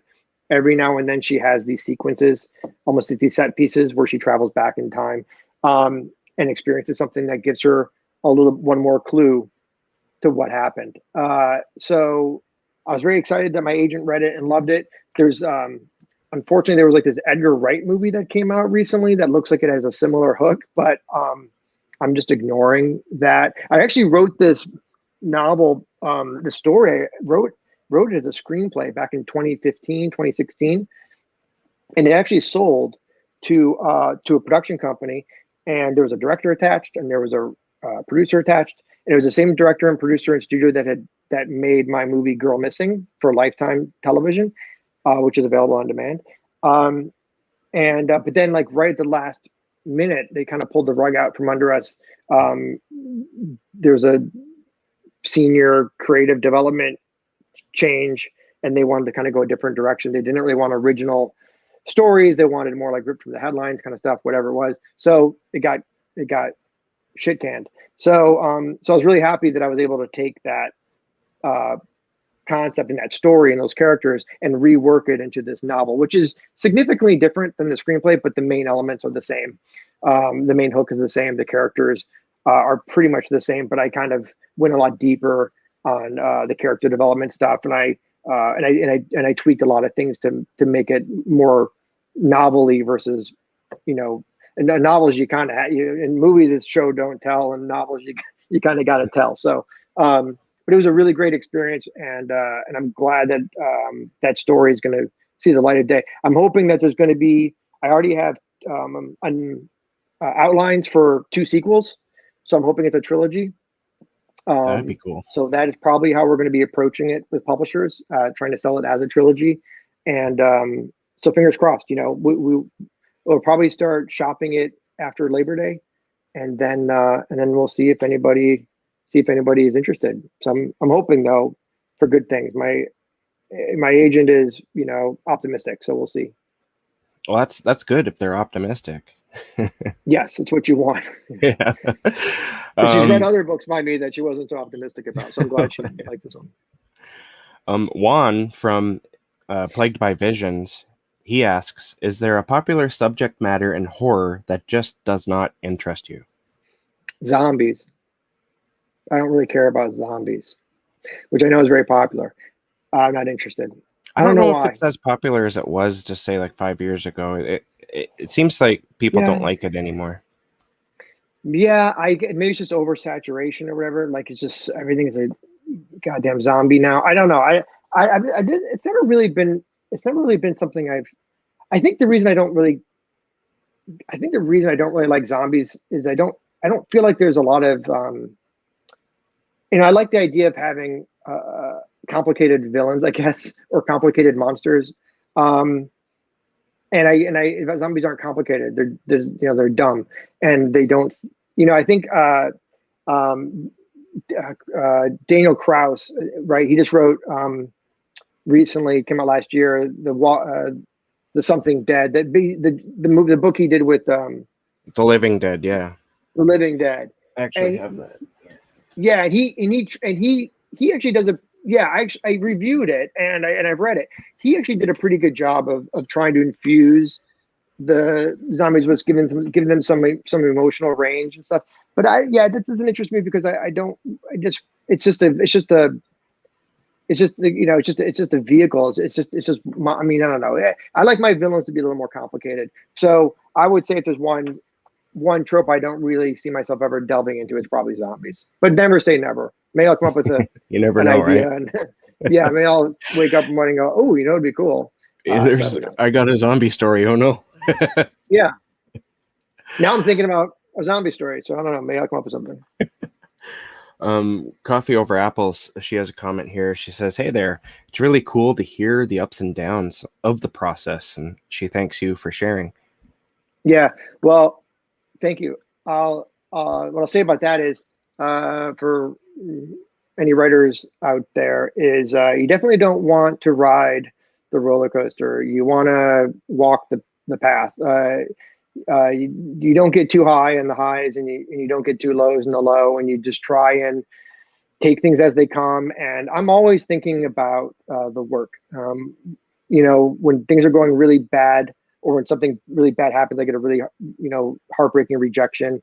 Um, I just focus. I put the blinders on, and I focus on whatever story I'm working on, and it's all about the work. It's all about the story, and I don't even think about the other stuff. And same thing when really positive stuff happens. I mean, obviously you celebrate, but when it's like a potential positive thing or whatever, it's like I accept it.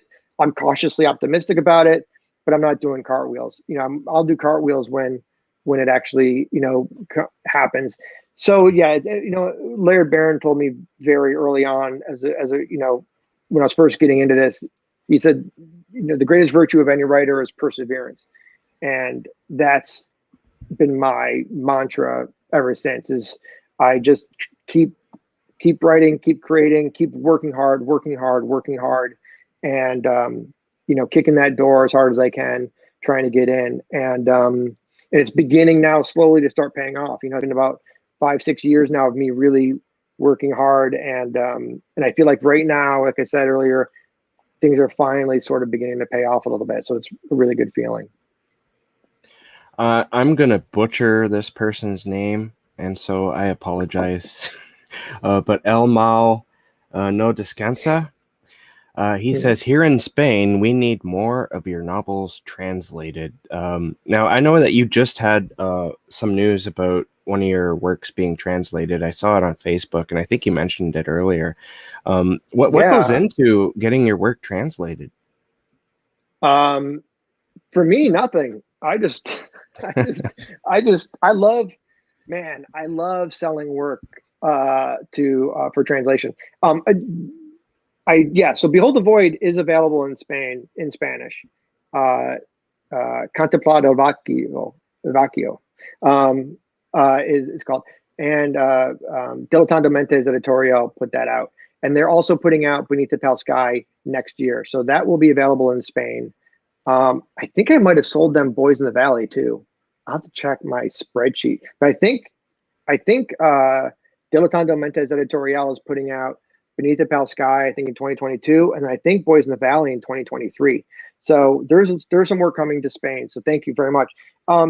Yeah, I've had some stuff translated. I have a couple books in Czech. I have a couple books in Spanish. I have a couple books in Italian, and it's great. I mean, no, really, I just give them the book, and they do all the work, and it's all, there's no better feeling in the world for a writer than to get paid for something they've already done. It's an awesome feeling. It's like I don't have to do anything. I just have to sign the thing. Great, love it. Yeah. Yeah, I envy those writers who are like, here's my book in Russian, here's my book in German, here's my book in French. It's like, man, that's, hopefully I'll get to that point where I'll have more publishers internationally interested in my work. But it's a great feeling. It's also incredibly humbling to have someone willing to put in all that hard work and all that time to translate Yeah. your stuff to a different language. It's an incredible amount of work, and they really have to believe in it. And so it's incredibly humbling that there are editors out there who want to do that for me, and so I'm very appreciative of it. Are you given the choice of translator at all? Like, is that ever like in the contract, or do they just choose for you? No, they just They just do it. No, I don't. That's the last thing. I don't get involved with. I try and not get involved with very much. I get involved with design, but sometimes, but with that international stuff, I'm hands off. I just give them the manuscript and let them do what they want to do. All right. Gabriel actually is touching upon a question that I kind of skipped in my questions because we're getting late here.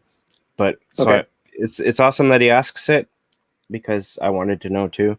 What's the process of finding a cover? Pale Sky and Behold the Void are just beautiful. I want a print of Pale Sky in my house. I was also wondering where the best place to buy an author's book that's the most benefit to them. And he's always curious about this when he's buying a book. And my question was like, because your book covers are almost always beautiful. So how much do you have any pull on this? It depends on the publisher, right? The books that I've done to date have been with smaller publishers, independent publishers. So it's more of a personal relationship.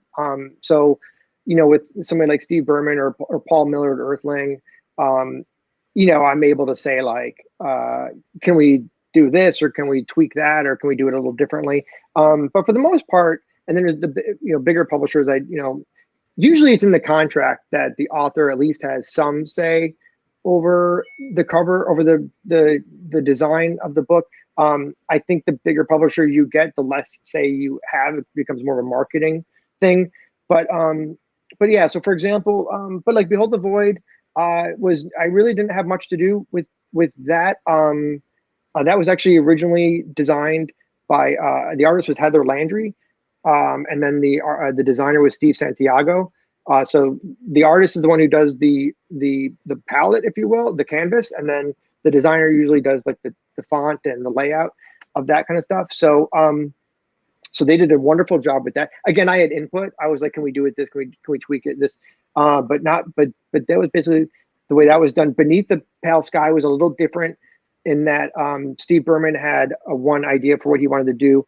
And I really wanted to work with Francois Valancourt, who did the limited edition of Alter with me. And I'm such a big fan of his work. And so Steve allowed me, being very gracious, allowed me to bring in Francois to do an alternate version of that cover, which is what is on the book today. And that was all Francois's idea. He read the stories and he came up with the concept of the Ferris wheel in the water.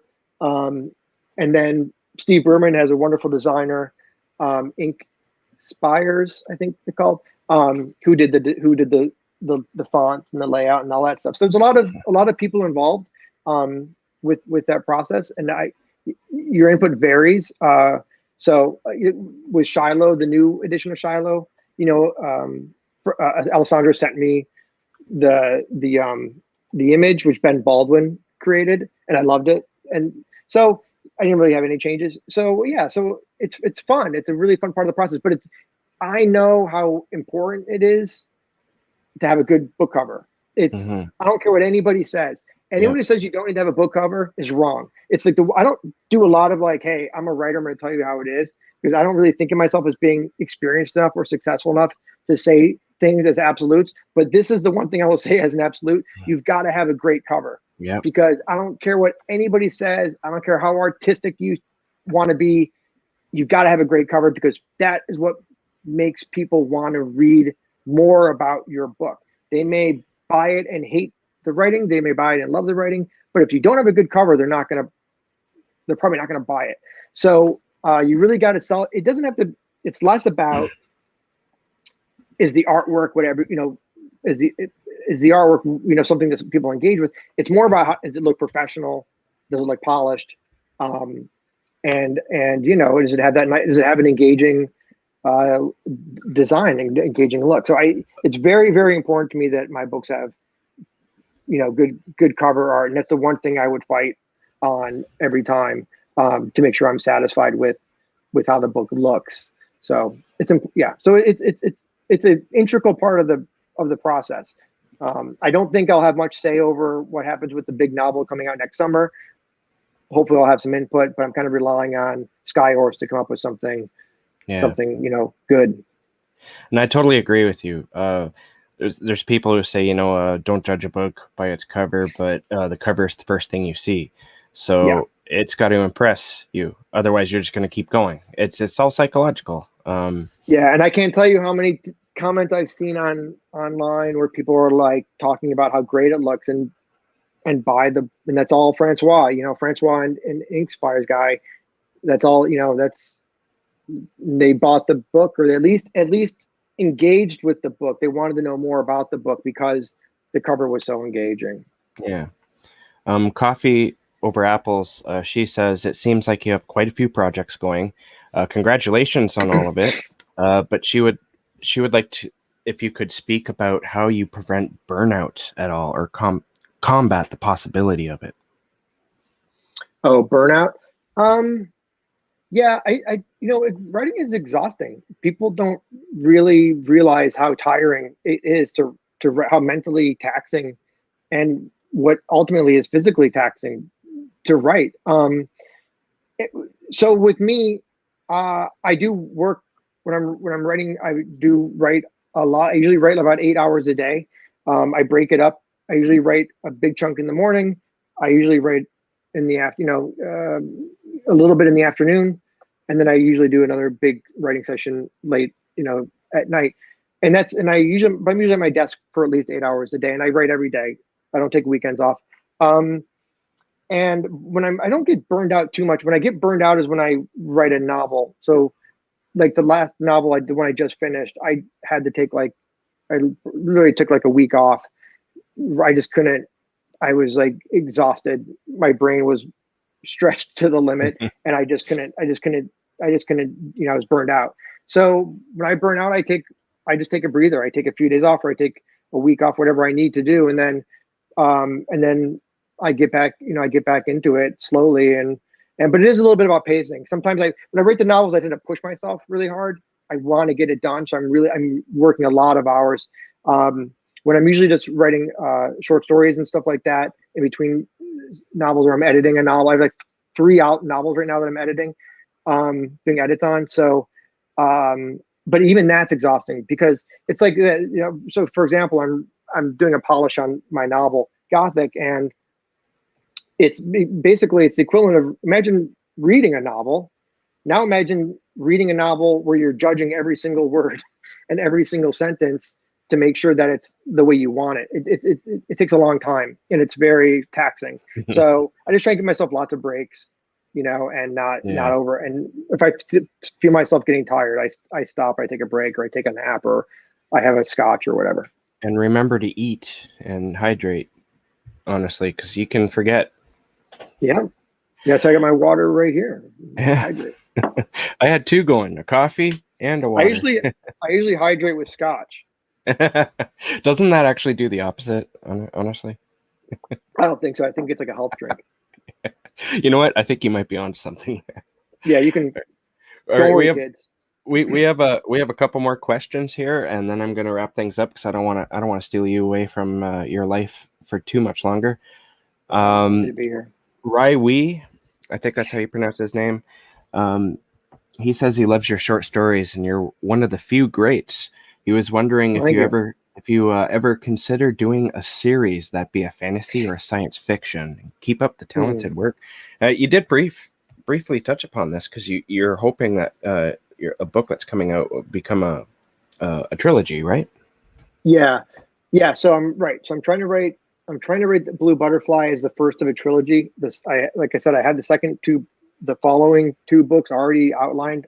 One's called The Red Scythe, and then the third one's called The Black Mask. So I'm hoping that'll be a series, just a trilogy, no more. But I'm hoping I'll be able to do that. I'll only be able to do that if somebody buys the first one and they want the second one. So hopefully they will. The only other thing, I don't foresee myself ever writing a fantasy series. I don't foresee myself ever writing a science fiction series. I think Atticus has some sci-fi elements. Some of my stories have a little sci-fi twist to them, or angle to them. But for the most part, I'm all about the horror and thrillers, I think. But there's another. like I mentioned earlier, a lot of my stories take place in the town of Sabbath, which is a fictional town in my head. And I think I have 4 or 5 stories that take place in Sabbath. One of which is called Marmalade, which is in the Bad Book, which is an anthology that just came out. But I would like to do more Sabbath stories. At some point, I would like to publish a book of Sabbath stories, kind of bring them all together down the road sometime. But right That'd now, be that's it awesome. as far as series is concerned. Yeah. But I'm also focusing. I'm trying to focus more on novels right now versus short stories. Because I just feel like I'm kind of ready to tackle that. I don't think I was really that ready a couple years ago.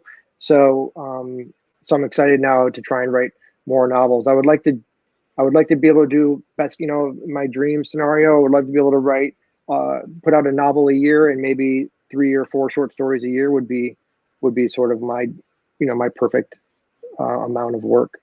That was actually another question of mine that I skipped. Because you have this novel coming out, Boys in the Valley, and then you're talking about another novel that's coming out. And I was wondering if longer forms of fiction is something that we can expect from you in the future, as long as everything goes to plan, of course. Yeah, yeah. I mean, for sure. Like I said, if everything goes to plan, you have 1 novel this year, 1 novel that's already sold for next year, and then my agent has 2 other novels that she's trying to sell. So those are already written; they're done.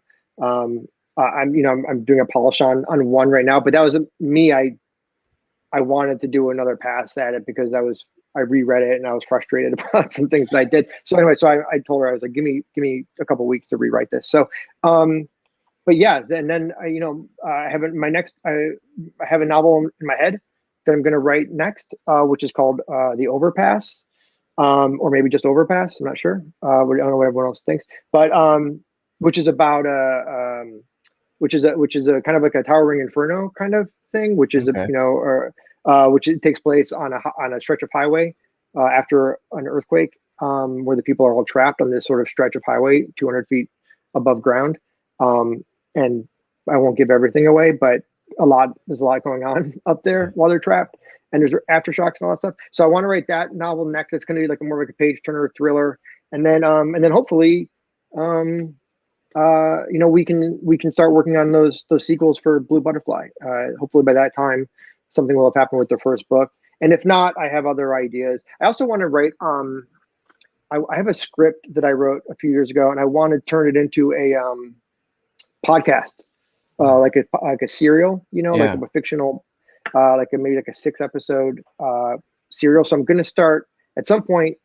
I'm going to write at least write the pilot script for that. I'm going to adapt my own screenplay into like a podcast script. So that's really interesting to me as well, because that's becoming a bigger part of the playing field. So, but yeah, hopefully starting, with Boys in the Valley, I'll be putting out a novel a year. That's my goal. I can only control what I can control, which is writing. And otherwise it's up to people wanting it and hoping that they do. Well, as a somewhat greedy reader, I'm hoping that you have a bright future. And by the way things are Thank you. going, I'm the way I see it going. I'm no expert by any means, but it looks like you do have a bright future. Starting now. 2021 was a great year. As far as I can see, your fiction is probably doing well. You're gaining a lot of. I think your audience is probably growing by the year. I found you quite early, I think, and Yeah. I found you through the must mention it, the Lovecraft e-zine, Hmm. because you were always on that, and they were talking to you about Right. Behold the Void like so many years ago, and I was just like, oh, I gotta check this out, and I did, and it was like I'm a fan now. Yeah, it's hard to it takes time to get readership, to build readership. You have to have stuff that's sticky and that people want to talk to other people about. That's the biggest Mhm. thing. And you want people to read, reviews and blogs, and those kind of things are huge. But a lot of people, I think, rely and I'm probably one of these people, but I realize the limitations. I think, social media can only take you so far.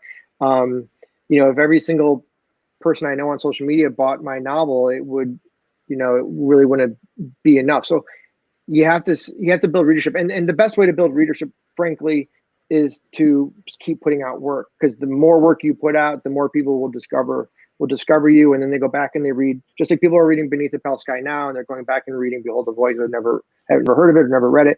So I'm hoping that when the new novel comes out next summer, that'll hopefully Skyhorse will do a decent job marketing it and give me some reviews here and there that I would not be able to do myself, and yeah, build readership. That's it's only you can only control what you can control, right? So, but it is hard. It takes time. I mean, for me to get even to a point where I was feeling like this moderate, very low level feeling of success. I wouldn't even call it success, of stability. I would say it took like 6 years of really hard work just to get to this point. And now there's a whole nother level that I would like to get to, so that I can start making this a career. And the more time, the more money I make, writing, the more I can write. And that's the ultimate goal. I don't need to be a millionaire. I don't need to have, houses in Tahoe and stuff like that. I just want to be able to write.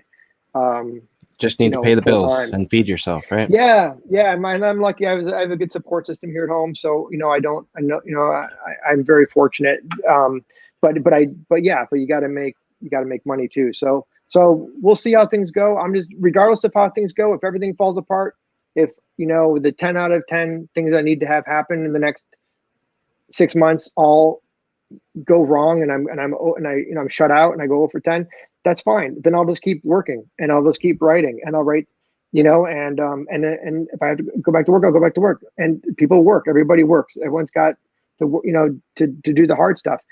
but I don't, I'm not going to let that stuff get me down. I'm just going to keep doing it and keep doing it, and hope for the best. That's all you can do. All I care about is that people read my stuff and that they like it. That's what makes me happy. It's what keeps me going. That shouldn't be hard to do, because you're a great writer. I absolutely. I mean, from the first story in Behold the Void, I was like, all right, who is this guy?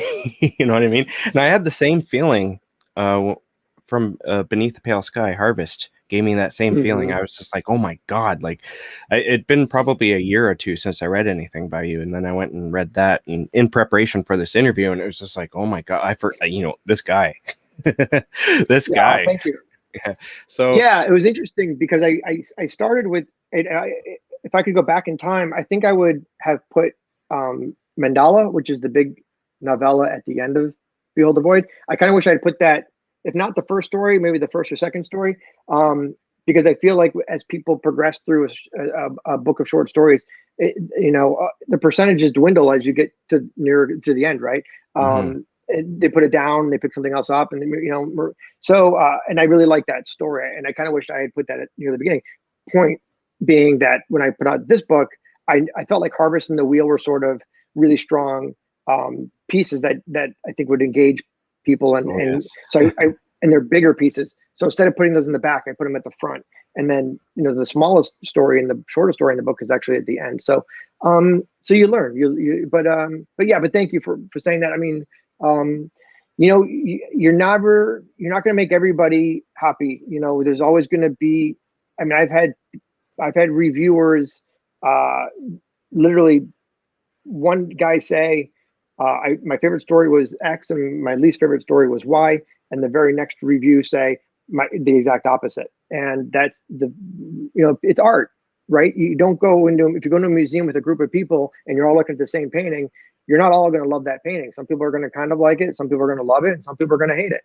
Same thing with stories, same thing with books, with literature, with fiction.